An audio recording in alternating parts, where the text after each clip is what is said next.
माता सबरी की कथा। दोस्तों, ये कहानी भगवान राम के जन्म से पहले की है। इस कहानी में आज आपको बताएंगे कि कैसे माता सबरी को भगवान राम मिले थे और क्यों माता सबरी के झूठे बेर श्री राम ने खाए थे। इसलिए मेरा आपसे निवेदन है कि कहानी को पूरी सुने और चैनल को सब्सक्राइब जरूर करें। दोस्तों, जब भील आदिवासी कबीले के मुखिया अज के घर एक बेटी पैदा हुई। उसका एक नाम सरमणा और दूसरा नाम सबरी रखा गया। सबरी की माँ इंदुमती उसे खूब प्यार करती थी। बचपन से ही सबरी पशु पक्षियों की भाषा समझकर उनसे बातें करती थी और ये देखकर सबरी की माँ कुछ समझ नहीं पाती थी। इस प्रकार समय बीतता गया और कुछ समय बाद एक पंडित ने सबरी के परिवार को बताया कि वो आगे चलकर सन्यासी बनेगी। इस बात का पता जब सबरी के पिता को लगा तो उसका रिश्ता तय कर दिया। जैसे ही शादी का दिन नजदीक आया, सबरी के घर वालों ने खूब सारी बकरियां और अन्य जानवर घर के पास लाकर बांध दिए। एक दिन सबरी की माँ जब उसके बाल बना रही थी तो उसने माँ से पूछा, इतने सारे जानवर हमारे घर क्यों लाए गए हैं? माँ ने जवाब दिया, बेटी तुम्हारी शादी होने वाली है, इसलिए हम लोगों ने इनका इंतजाम बलि देने के लिए किया है। तुम्हारी शादी के दिन ही बलि प्रथा होगी और फिर इनसे स्वादिष्ट भोजन बनाकर सबको परोसा जाएगा। यह सब सुनकर सबरी दुखी हो गई। काफी देर तक सबरी उन जानवरों को आजाद करने के बारे में सोचती रही और सोचते सोचते सबरी के मन में एक विचार आया कि अगर ये जानवर यहाँ नहीं रहेंगे तो इनकी बलि रुक सकती है। अगर ऐसा नहीं हुआ तो मेरे घर से कहीं चले जाने पर ही यह बलि रुकेगी, क्योंकि जब मैं ही नहीं रहूंगी तब न शादी होगी और न ही बलि प्रथा। इससे ये मासूम जानवर भी बच जाएंगे। ऐसा सोचकर सबरी जानवरों के पास पहुंच जाती है। उसने सोचा कि उन्हें खोल देती हूँ, लेकिन वो ऐसा नहीं कर पाई। उसके बाद सबरी जंगल की तरफ भाग जाती है। भागते भागते सबरी ऋषिमुखी पर्वत पर पहुंच गई। वहाँ हजारों ऋषि रहा करते थे। सबरी को लगा कि वो भी इसी जंगल में किसी तरह ऋषि मुनियों की सेवा करके अपना जीवन जी लेगी। वो चुपचाप उसी जंगल में एक हिस्से में किसी तरह से रहने लगी।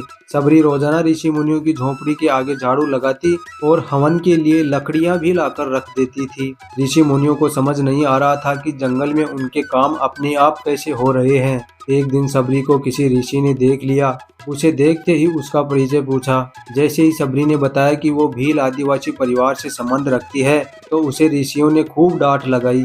सबरी को इस बात का बिल्कुल भी पता नहीं था कि उसकी जाति छोटी है और उसे ऋषियों द्वारा जाति की वजह से अपमान सहन करना पड़ेगा। इतना सब होने के बाद भी सबरी हर ऋषि मुनि के दरवाजे पर जाती और उनके आंगन में झाड़ू लगाकर उनसे गुरु दीक्षा देने के लिए कहती। हर कोई सबरी को उसकी जाति की वजह से अपने आश्रम से भगा देता था। ऐसा होते होते काफी समय बीत गया। उसके बाद सबरी मतंग ऋषि की कुटिया में पहुंची। वहां पहुंचकर मतंग ऋषि को सबरी ने बताया कि वो उनसे गुरु दीक्षा लेना चाहती है। उन्होंने खुशी खुशी उसे अपने गुरुकुल में रहने दिया और भगवान से जुड़ा ज्ञान देते रहे।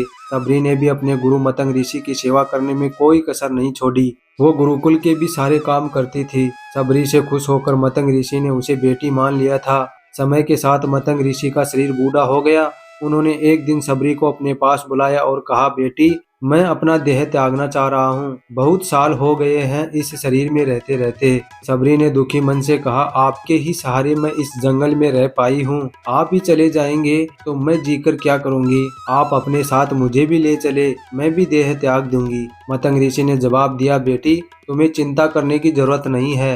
राम तुम्हारी चिंता करेंगे और ध्यान भी रखेंगे। सबरी ने राम का नाम सुनने के बाद पूछा, वो कौन है और उन्हें मैं किस तरह से ढूंढूंगी? मतंग ऋषि ने बताया, राम कोई नहीं भगवान है। वो तुम्हें सारे अच्छे कर्मों का फल देंगे। तुम्हें उन्हें ढूंढने की कोई जरूरत नहीं है। वो एक दिन खुद तुम्हें खोजते हुए इस कुटिया में आएंगे और तुम्हें उनके हाथों ही मोक्ष मिलेगा। तब तक तुम इसी आश्रम में रहो। इतना कहते ही मतंग ऋषि ने अपना शरीर त्याग दिया। सबरी के मन में मतंग ऋषि के जाने के बाद से एक ही बात थी कि भगवान राम स्वयं उससे मिलने आएंगे। और रोज भगवान राम से मिलने के लिए बाग से अच्छे अच्छे फूल लाकर पूरा आश्रम सजाती और भगवान के लिए बेर तोड़कर लाती थी।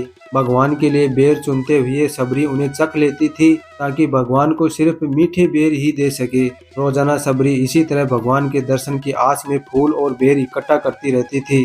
इसी तरह इंतजार में कई साल बीत गए। सबरी का शरीर एकदम वृद्ध हो गया।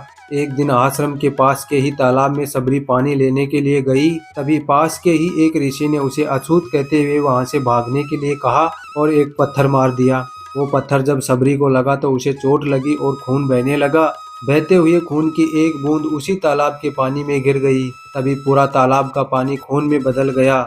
ये सब होता देखकर ऋषि ने सबरी को ही डांटा और कहा कि पापिन, तुम्हारी वजह से पूरा पानी खराब हो गया है।